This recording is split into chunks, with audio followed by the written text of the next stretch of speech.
मित्रों, विद्वानों ने कहा है कि बाहरी दुश्मनों से ज्यादा खतरनाक देश के अंदर छिपे दुश्मन होते हैं।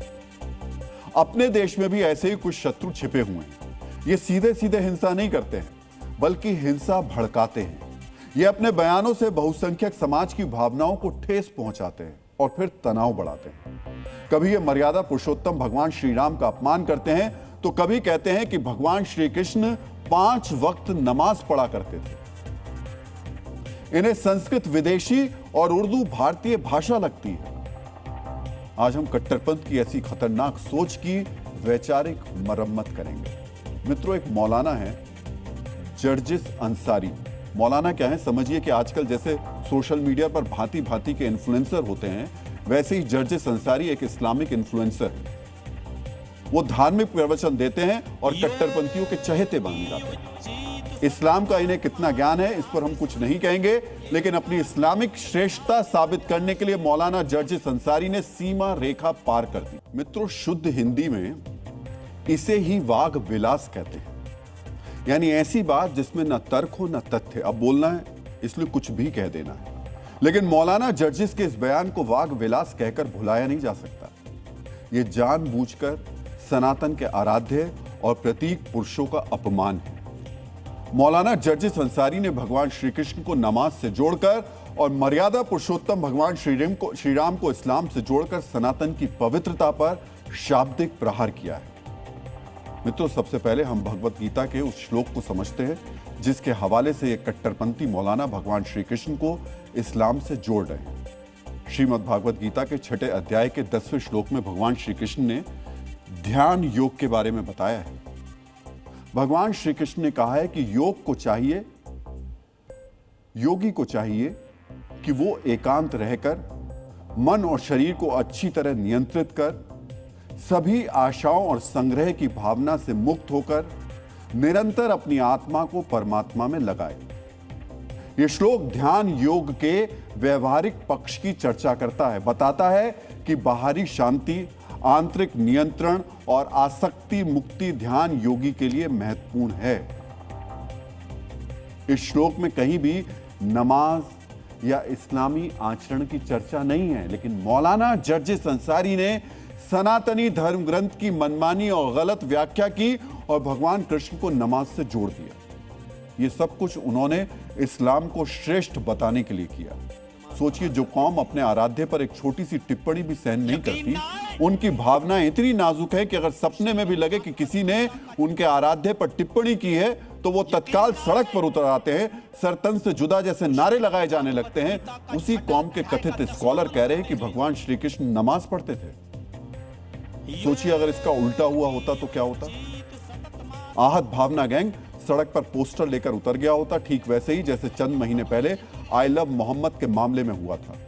हिंसक नारे लगते, पथराव होता, बयान देने वालों के सर तन से जुदा करने के नारे लगने लगते, उसे मृत्युदंड देने की मांग उठने लगती। लेकिन जब मौलाना जर्जिस भगवान श्री कृष्ण और मर्यादा पुरुषोत्तम भगवान श्री राम को इस्लाम से जोड़ रहे हैं, तो सद्भाव और गंगा जमुनी तहजीब की बात करने वाले मौन हैं। चारों तरफ सन्नाटा है। इस सामूहिक सन्नाटे के खिलाफ साधु संत जरूर मुखर हुए हैं। संतों ने मौलाना जर्जिस के खिलाफ कार्रवाई की मांग की है। सर तन से जुदा कहने वाले अगर दूसरे धर्म के देवता पर ऐसी विवादित टिप्पणी करेंगे, सनातन में विष्णु के अवतार को 5 वक्त का नमाज पढ़ने वाला बताएंगे, तो कम से कम कार्रवाई की मांग तो होगी ही।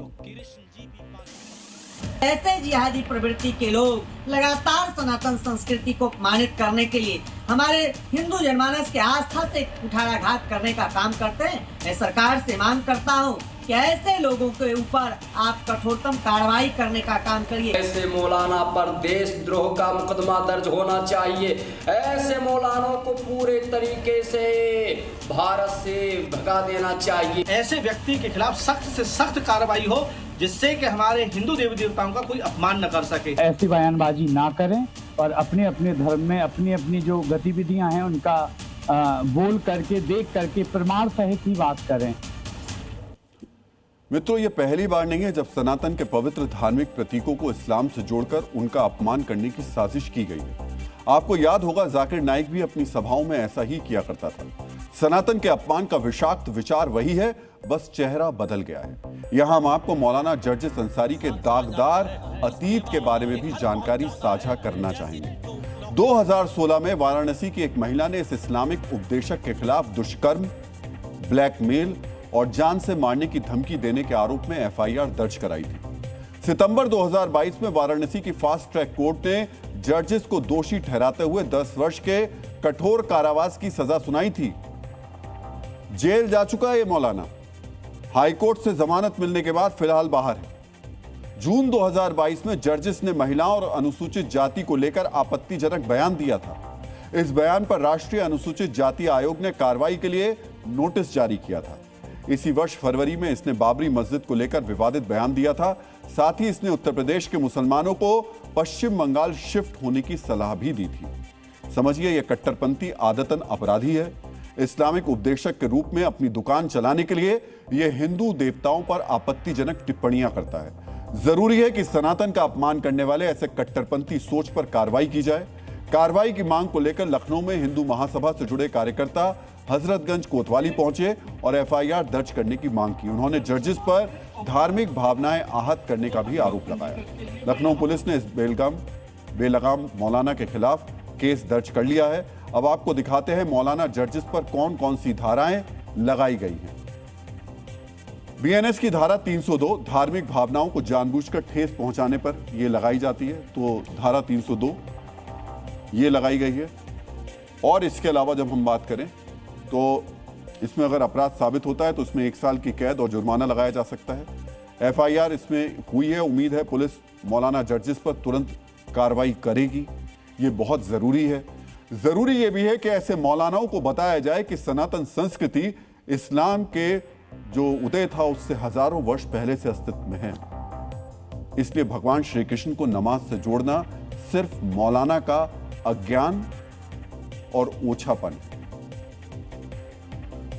डीएनए मित्रों, स्वामी विवेकानंद ने कहा है कि दूसरों की मौलिक पहचान को मिटाकर उसे अपने रंग में रंगना अध्यात्म नहीं है, वैचारिक जबरदस्ती है।